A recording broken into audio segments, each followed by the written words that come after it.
Hey, what's up? I'm DJ Sixsmith. Welcome to Sit Down. Jordan Larson here with us, Athletes Unlimited Volleyball, coming to CBS Sports Network. Jordan, really nice to meet you. How are you? Yeah, good, good. Thanks for having me on. I'm really excited to be here. You got it. So this is a great opportunity. Athletes Unlimited Softball was really incredible this past summer. We get volleyball now here in the winter. Listen, you've been playing this game for a really long time. We're doing it a little bit differently here, but how excited are you for this opportunity coming up? Yeah, I keep getting this question, and I don't know if I've come up with the appropriate like excitement response. Honestly, it's been a dream of mine to play in the States ever since college, obviously, and then being able to play pro here is amazing. So I'm really looking forward to it. I know a lot of the girls are really excited, and we're just excited to get it kicked off. And just being with the rest of the women too. Like you've obviously played with these people since college, but everybody's taken their different path. And sometimes you don't even get to know these people. So what's been like just developing the relationships? Yeah, it is. It's I think first of all, being able to have the conversation. Oftentimes we get on these teams, we're like, wait, we can't understand anything. So the ability to be on the same page like relatively quickly, and then also it's like, oh wait, I know where you went to college, but now where have you been, and kind of what's brought you to this point. So it's led to a lot of yeah, a lot of great conversations and getting to know people, and kind of diving deep into that as well. You bring up a really simple point, just actually knowing the same language as your teammate, not being in a foreign country. Like that's a super underrated thing. Can you just explain that for folks? Like you have to go to a random country, learn a random language, and just expect to immerse yourself in a whole different culture. Yeah, it's definitely a mixture of emotions for sure, and trying to acclimate and getting on the same page as quickly as possible. I think that goes, hand in hand with like the ability to read a game. If you can read the game well, you kind of like fit in automatically. It's like, oh, then you just use hand signals, like what's going on, where here I think it was a little shell shocking at first. It was like, oh wait, we can actually talk during practice, and like we're used to standing at the board and like not understanding or paying attention, and here we are being able to understand all of it, and then, being able to run it as well. So uh, it's been overwhelming actually, to be honest, like at times, because you kind of let your mind wander when you're overseas. So it's been really cool though. Who are a couple people you've bonded with so far, whether you knew them before or just meeting them for the first time? They're like, hey, this is a really cool person. I'm glad I have this opportunity here.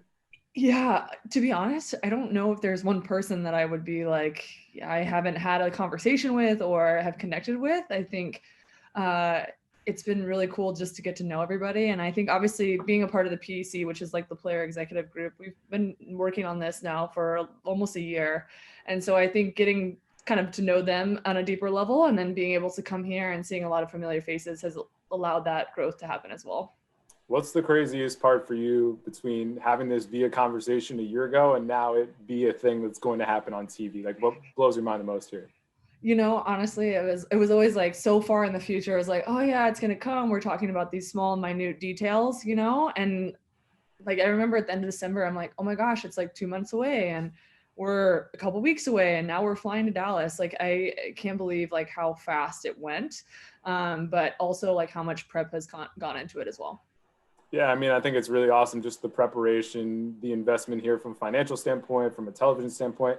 Women's volleyball is an amazing sport, and people obviously are really hooked when it comes to the college game. Professionally, like softball, it hasn't stuck as much. So, how great is it for you to just bring this back to the States, bring this back to a national TV audience? Yeah, just you saying it like gives me chills. I'm really excited. I think I come from a university, the University of Nebraska, where volleyball is very well known, and like the fan base is unreal. And so I'm excited for that to not just stop out of college, for it to continue on, and for those, college fans that want to see their athlete like continuing on and be able to play, and having that ability to watch them on TV is going to be awesome. And again, I think it's a great opportunity for athletes coming out of college as well to have this opportunity to be exposed, and then for fans to be able to watch as well. You mentioned Nebraska, and listen, they're passionate fans, but this is as rabid as it gets with these fans. And you have like the best place to play in college, right? And then you go to your next stop, and it's clearly much different. So, what have been the biggest challenges post college, just in terms of your intrepid journey here with volleyball? Yeah, I think for me, like in college, a lot of things are, in a sense, like taken care for us. Like if it's meal prep or recovery based, it's all kind of very like hands on and available for us. Where maybe when you hit the pro scene, that stuff is like you got to kind of go out and find it. And not all pro teams have that length of preparation for you, and so I think being able to understand my body, what I actually need from a mental standpoint, also what do I need, and being able to adapt and adjust from those things. I think that was like the biggest challenge. Obviously, you know, in Nebraska, we chartered everywhere, you know, we're flying commercially, and, you know, we're often taking to multiple flights to get to places and then having to play 2 hours later. So it really just another layer of accessibility, I guess you could say. Where is the craziest place you've ever played professional volleyball? Oh, there is one place in Russia. It's called, oh man, I just lost the name. Habarovsk. I don't know if Okay, I pronounced that correctly, but we'll it's take it. on the far, it takes from Moscow to there. It's an 8 hour flight, but it's Wow. still within the country. And so, and there's a 7 or 8 hour time difference. So we would like fly there in the morning, actually sleep, and then play in the evening, and then Wow. fly back the next day because it was so, yeah, so backwards. So, and it was obviously very, very cold, and yeah, but very interesting. You just have to do what you have to do sometimes. Now, on the Exactly. flip side of that, you've been an Olympian, and Yeah. that's a totally different experience. So, when I say to you the Olympics, what is the thing that pops to mind for you when you think about those memories? Oh, even though I've lived it and been able to be a part of it, it still doesn't feel like I have lived it. I don't know. I grew up and I had this massive dream to be an Olympian, but I didn't know like the steps or timeline or what it actually looked like. And so, I don't know, it's very humbling to me that I've been able to be on the world stage, not just once, but twice. And being able to represent my country, and the depth of gratitude and I know pride I have for our country goes super deep. And I don't know, it still feels surreal to me. It's really cool you had that experience. And I think it's awesome that you're now a role model for the next generation. And I know that Women's History Month is super important to you. I love with Athletes Unlimited that everybody has a cause and initiative. So, why did you pick that one, and why does it really speak to you personally?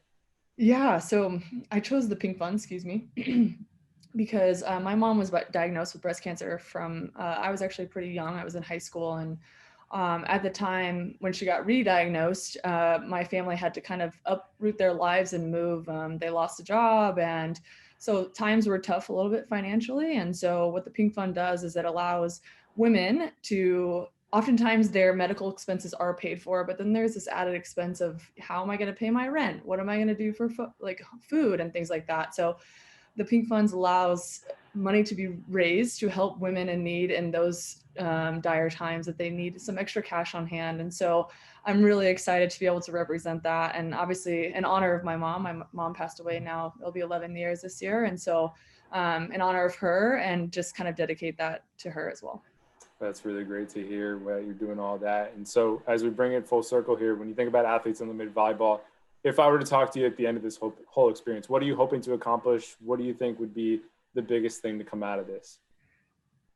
Oh man, I just hope that people see like the empowerment of women. I think this is, and of athletes. I think the cool thing about this league is that it's athlete driven. You know, they're giving a lot of decisions and drive to the athlete and the choices of the athlete. And so when I talk about the player executive committee and just the voice, you know, of the whole league really is what do athletes want and what do they want to see. And then obviously from a fan's perspective, you know, being able to, you know, follow their favorite player, having the limited pick, there's so many little nuances that are going to be fun to follow along. And also the draft. I mean, just really, there's so many things that are going to be fun along the way. And, but I just hope that at the end of it, even as an athlete being a part of it, I hope that I come out better and stronger and, you know, more empowered to know that I can do anything. And that young girls at home can also see that playing professional volleyball in the States is possible.